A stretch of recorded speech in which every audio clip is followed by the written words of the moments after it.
Yeah. You were rumored to be one of the rescue buyers of long-term capital.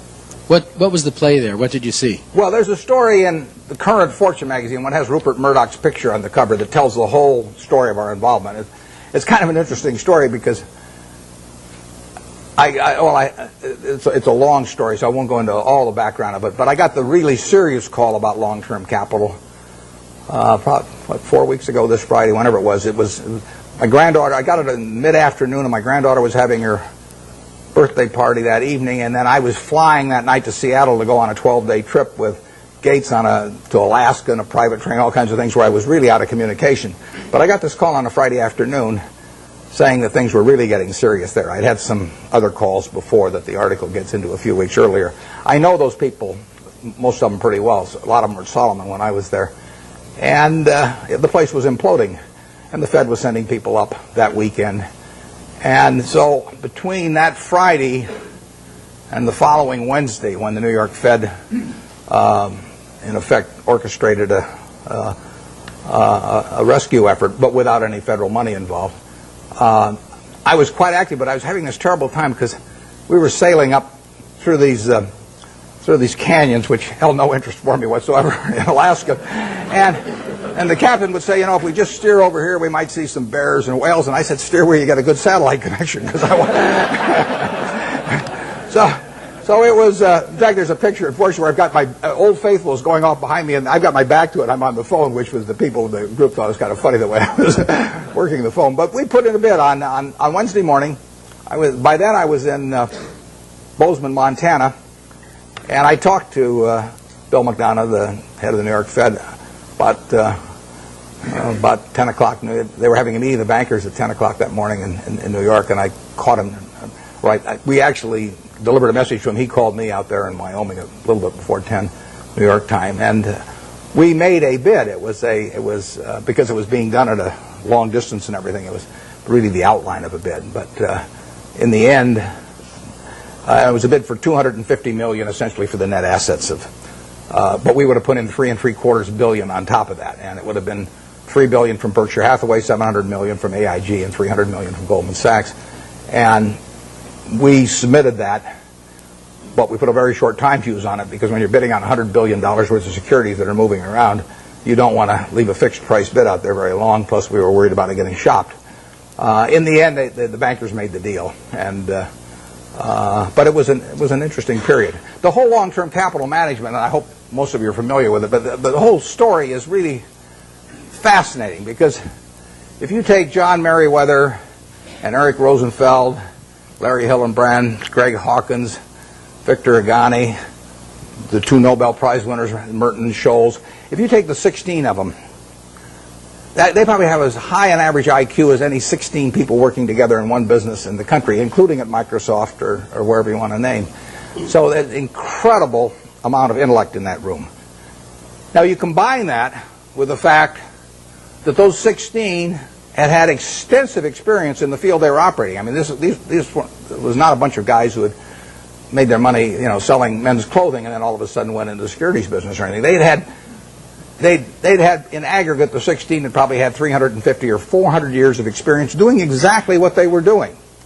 And then you throw in the third factor, that most of them had virtually all of their very substantial net worths in the business. So they had their own money up, hundreds and hundreds of millions of dollars of their own money up, super high intellect, working in a field they knew, and essentially they went broke.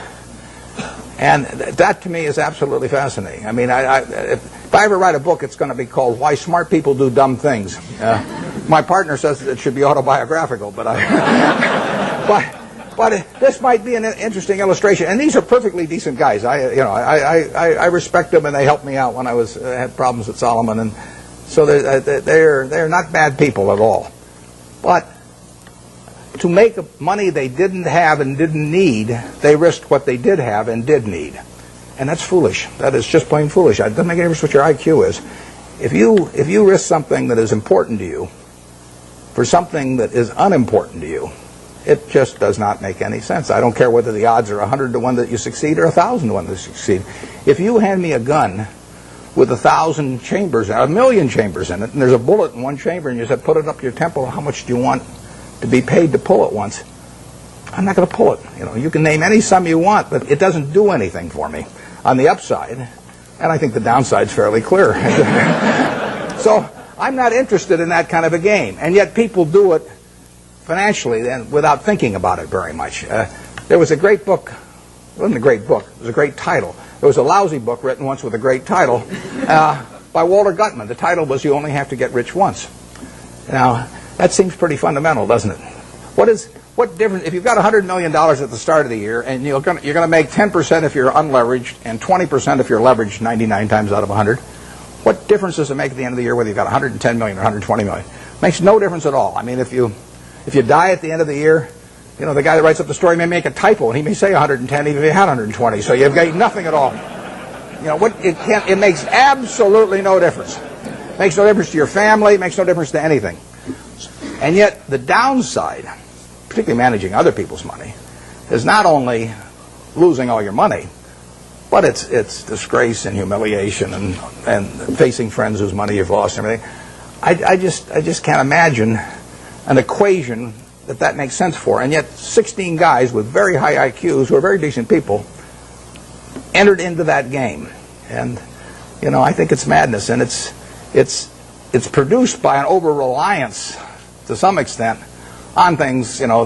Those guys would tell me back when I was at Solomon, that a 6 Sigma event wouldn't touch us, or a 7 Sigma event, but they were wrong. I mean, their history does not tell you the probabilities of future financial things happening, and they had a great reliance on mathematics, and they felt that the beta of the stock told you something about the risk of a stock. It doesn't tell you a damn thing about the risk of a stock, in my view. And Sigmas do not tell you about the risk of going broke, in my view, and maybe in their view now too. But I don't like to even use them as an example because they are.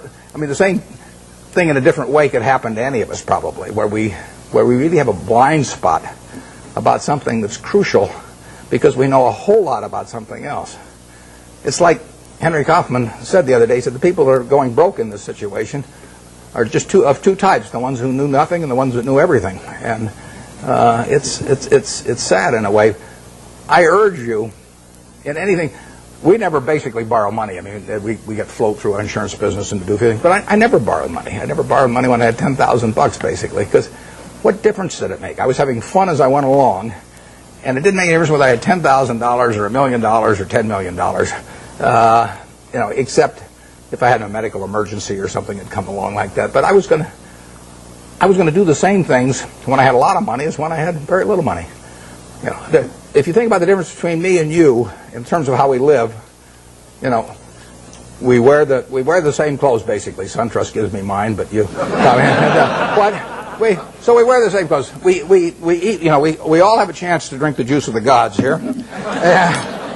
But we all go to McDonald's, or better yet, Dairy Queen, and we live in a house that's warm in winter and cool in summer, and we watch Nebraska, Texas A&M on a big screen. You see it the same way I see it. We do everything. Our lives aren't that different.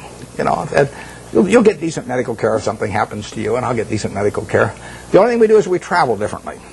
I ride around this little plane, and I love it. And that takes money. But if you leave that aside, we travel differently. But other than travel, I think about it. Think, what can I do that you can't do?